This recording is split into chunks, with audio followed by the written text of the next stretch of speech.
Modern engineering. We have satellites that can read your text messages from space, cars that drive themselves into lakes, and 3D printers that can make, well, smaller 3D printers. We are peaks of civilization. Or are we? Welcome to the Curiosity Vault, your daily dose of why and how. Curiosity Vault Events, your daily dose of why and how. Today, we are asking a very simple, slightly embarrassing question. If we are so smart, why is it that if you gave a modern billionaire $1 trillion, he still couldn't build some of the stuff people made with copper chisels and no shoes? Forget about aliens for a second. The real mystery isn't who built these things, but how? How did they move stones heavier than a space shuttle without a single diesel engine? Let's dive into the forbidden architecture that is making modern engineers scratch their very expensive degrees.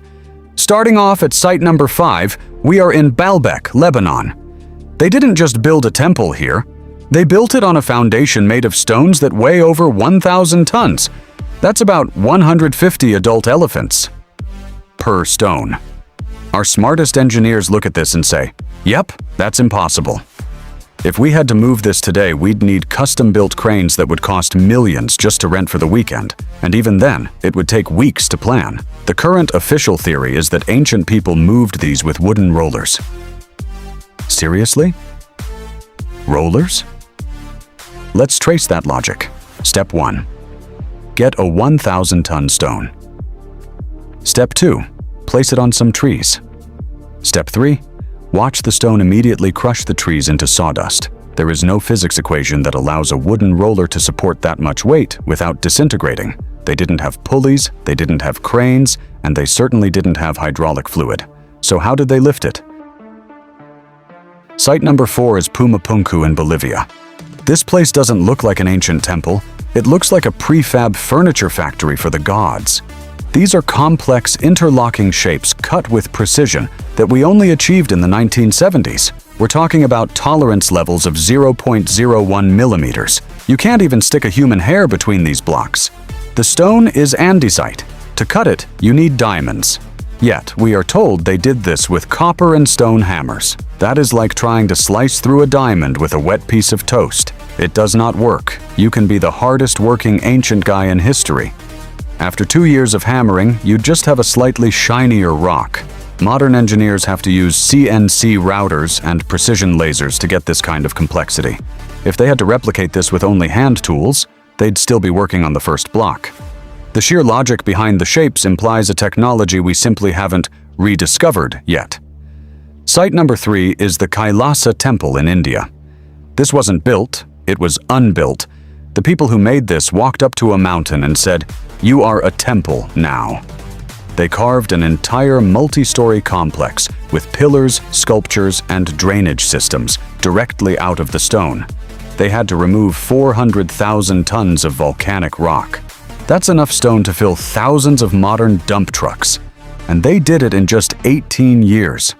Let's do the math. To remove that much rock in that little time, they had to be removing tons of stone per day, every single day. If you tried to do that today with just hand chisels, you'd need an army larger than most countries, all just to chip away at a rock face. It's a logistical nightmare. The project management alone is a curiosity.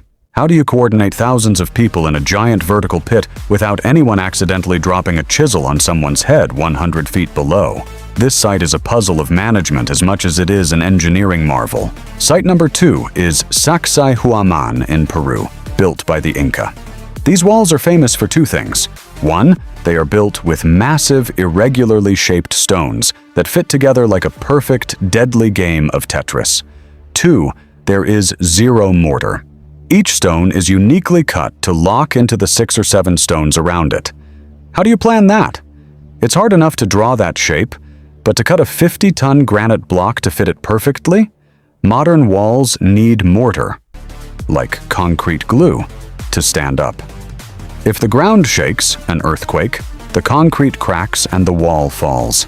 These Inca walls were designed to shake with the earth and then lock back together. They are earthquake-proof architecture. We still use mortar like a 5-year-old with Elmer's glue, while they built walls that would survive a nuclear blast. And of course, site number 1 is the Great Pyramid of Giza. It is the only surviving ancient wonder of the world, and it still keeps us awake at night. It has 2.3 million stone blocks, each weighing on average 2.5 tons. They placed one of these blocks every 2 minutes, 24 hours a day, for 20 years.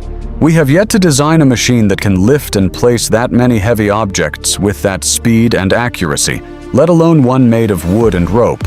We are told they built ramps. But to make a ramp strong enough and low-sloped enough to drag a 2.5-ton stone 400 feet into the air, the ramp itself would have to be larger than the pyramid. The interior is even weirder. The Grand Gallery and the King's Chamber are aligned to a fraction of a degree. Modern surveyors with laser levels find it almost impossible to match this precision. It's the greatest engineering prank in history, and the joke is on us. The answer to how is probably a technology we are currently too smart to understand. Maybe ancient civilization wasn't primitive. Maybe they just had a better perspective of what was possible. So the next time you feel proud of a new smartphone, remember that thousands of years ago, people were doing things we still can't figure out. Be curious, be knowledgeable. Don't forget to subscribe in order to get the answers for why and how questions. I'll see you in the next vault.